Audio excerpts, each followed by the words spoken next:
ચાલો મિત્રો, તો આજે ભાઉ એને એના જિંદગીમાં જે પરિસ્થિતિનો અનુભવ થયો છે તે તમને તમારા સાથે શેર કરશે.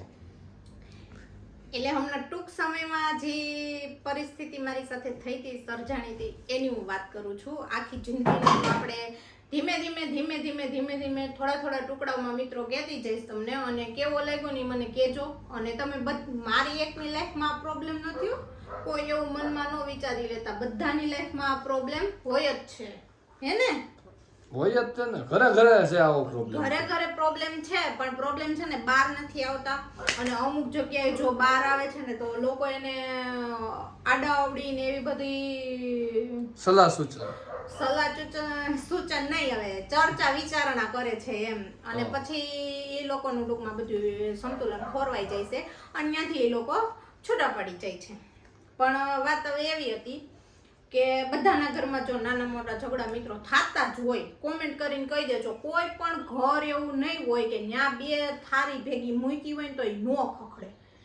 મારો તો એક્સપિરિયન્સ છે મિત્રો. આજુબાજુ મેં ખખડતા હોય ને ઘેરે ખખડતા હોય, ઠામડા ધોઈને કાટલીમાં મૂકી વાસણ એટલે એ ખખડે જ.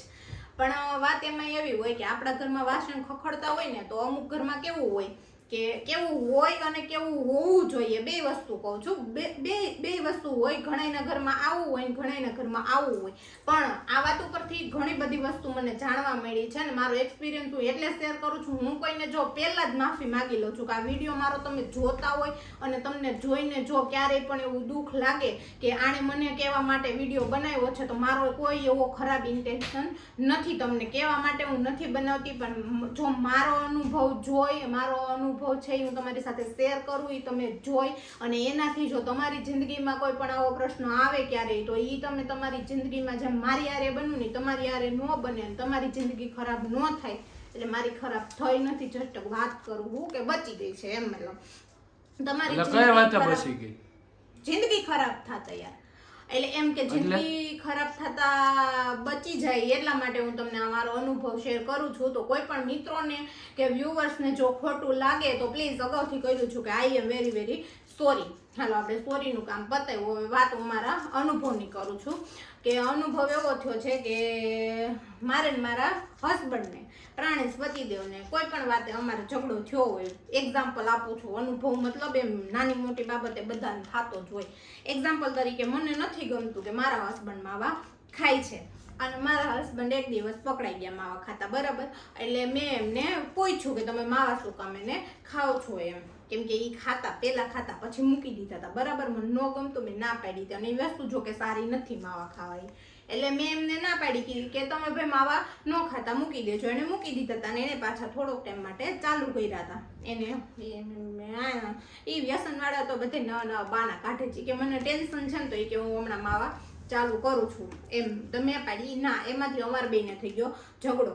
પછી અમારે ઝઘડો થયો ને તો અમે ત્યારે શું કર્યું એ તમને કહું, અને અમારે ત્યારે શું કરવું જોતું હતું ને એ તમને કહું. તો પેલા એ કહું કે અમારા બેન ઝઘડો થયો હતો ને તો ત્યારે વિશાલે એના ઘરે વાત કરી કે અમારા બેન આ બાબતે ઝઘડો થયો છે ને મારી ઘરવાળી આવી છે ને મારી ઘરવાળી તેવી છે. અને મેં મારા ઘરે વાત કરી હોય કે પપ્પા કે મમ્મી કે ગમે એ ટૂંકમાં મારા ઘરે બેન છે, દીદી છે, ભાઈ છે, એ લોકોને વાત કરી હોય, ફ્રેન્ડ ગમે ને એમ. એને પણ એની રીતે એમ એને જેની સાથે વાત કરી શકતા હોય એના પરિવારમાં એની સાઈડ વાળાઓને એમને વાત કરી હતી. તો એમાં બન્યું એવું હોય કે જ્યારે જો કોઈ પણ પતિ પત્નીને ઝઘડો થાય અને વચ્ચે એ લોકો ત્રીજા વ્યક્તિને લાવે, ત્રીજું વ્યક્તિ એટલે કે ઘરનું વ્યક્તિ કે બહારનું વ્યક્તિ ગમે એ હોય. જો હું તો એમ કહું કે પતિ પત્નીનો ઝઘડો હોય તો એ બે સમજી લેવું જોઈએ. પછી સાસુ ને વહુનો ઝઘડો હોય તો એ બે એની રીતે પતાવી લેવો જોઈએ. મા દીકરાનો હોય તો એ બે એની રીતે. પછી સસરા વહુનો હોય તો એ બે, ટૂંકમાં ગમે એ બે વ્યક્તિનો ઝઘડો હોય તો એ બે વ્યક્તિથી જે સમજદારીથી જો એ ઝઘડો સુધરતો હોય ને તો સુધારે, નકર ઊંકો વધારે બાંધી લેવાય. બાકી ત્રીજા વ્યક્તિને એ ઝઘડામાં નાખો ને એટલે ત્રીજો વ્યક્તિ તમને આમ કહે, નોને આમ કહે, ત્રીજો વ્યક્તિ એના મંતવ્ય પ્રમાણે કહે અને ત્રીજો વ્યક્તિ કહેવા વાળો ખોટો ન હોય પણ એને ખબર ન હોય કે કેની ઉપર કેવી શું કહેવાય વીતતી હોય એમ. આપવીતી હોય ને એને ખબર હોય. હવે પ્રશ્ન તમારા હોય, બરાબર. એક્ઝામ્પલ આપું છું કે પ્રશ્ન મારો અને વિશાલનો હોય. એક્ઝામ્પલ આપ્યું એમ કે આ માવાનો, તો માવાનો પ્રશ્ન હોય તો મને વિશાલને ખબર હોય, બરાબર છે. પછી અમે બેને ઝઘડો થયો હોય ને એટલે સામે બે એકબીજા એકબીજા ઉપર ગુસ્સામાં હોઈએ. એટલે બીજા કોઈ પણ વ્યક્તિને અમે વાત કરતા હોય ત્યારે અમને ખુદની ખબર ન હોય કે અમે શું કહેતા હોઈએ એકબીજાનું. એમ કે હું એમ કહેતી કે મારો ઘરવાળો આવો છે ને તેવો છે, એ એમ કહેતા કે મારી ઘરવાળી આવી છે ને મને એનાથી આ પ્રોબ્લેમ છે. પણ ત્રીજું વ્યક્તિ તમારી વાત જાણી અને તમને એક જ સલાહ આપે શોર્ટમાં કે તો તમારે અહીંથી અલગ થઈ જવાય. અને જો તમે ત્યાંથી અલગ થઈ જાઓ તો શું થાય? તમારી જ જિંદગી બગડવાની છે ને. પાછળ તમારે છોકરા હોય ન હોય તો એની આખી લાઈફ બગડે, બરાબર છે. અને જો તમે ત્રીજી વ્યક્તિ કદાચ એને સમાધાન કરાવે તો એ કેટલાક દિવસ ચાલવાનું છે? 5 દિવસ, 15 દિવસ, 20 દિવસ, 25 દિવસ, 5 વર્ષ.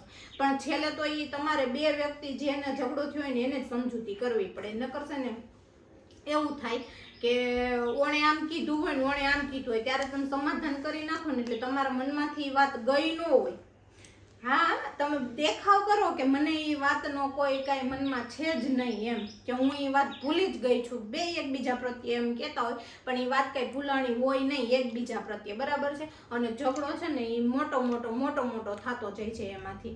એના લીધે પછી આગળ જતા ઘણા પ્રોબ્લેમ આવે ને પછી 20-25 વર્ષે લગ્નના છૂટા કરવા પડે. એના કરતાં તો અગાઉ જ ત્રીજા વ્યક્તિને ન કહેવું જોઈએ અને તમારે બે જ વાત તમારી પતાવી લેવી જોઈએ. ત્રીજા વ્યક્તિને કહેવાથી શું નુકસાન થાય છે એ ખબર છે? ત્રીજું વ્યક્તિ હશે ને એની સામે તમે ક્યારેય પછી તમારા પાર્ટનરની કોઈ પણ વાત મૂકશો ને એટલે સીધા એમ કહે છે કે તું જ કહેતો હતો ને કે તારી ઘરે તો આમ છે.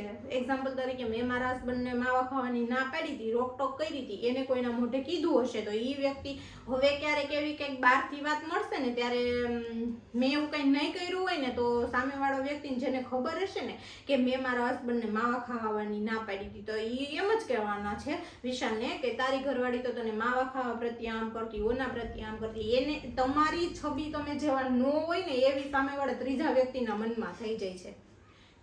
શું કેવું તમારું? હવે આમાં તો શું કેવું આપણે, કારણ કે બધાને હવના અનુભવ થતા જ હોય ને. હા, પણ હું એ જ કહું છું કે બધાને આ અનુભવ થયો જ હોય. આ વાત એવી છે કે હાલો અત્યારે આપણે માવા બાબતે હતું તો મેં માવા બાબતે કીધું, બીજા વ્યક્તિને બીજા વાસણ બાબતે હોય, હાલો મને આ થાળી ગમતી હોય ને તમને ન ગમતી હોય તમારે ન લેવા દેવી, બરાબર. એટલે પતિ પત્ની હોય ગમે એ વ્યક્તિ હોય ટૂંકમાં એ લોકોને એકબીજા વચ્ચે મતભેદ શું કહેવાય, મતભેદ એવું કંઈક કહેવાય એ થતું જ હોય છે એકબીજા વચ્ચે. પણ બને ને ત્યાં સુધી આમાં ત્રીજી વ્યક્તિને ન નખાય. એક્ઝામ્પલ તરીકે હું નાની હતી ને તો મેં ઓલી વાર્તા સાંભળી હતી કે બે બિલાડી હતી ને તો એ બે રોટલી માટે ઝઘડતી હતી અને વચ્ચે ત્રીજો વાંદરો પડ્યો. બેનામાં થોડું બટકું ખાઈ અને શું કહેવાય રોટલી ખાઈ ગયો અને બે બિલાડી રહી ભૂખી ને વાંદરાભાઈનું પેટ ભરાઈ ગયું.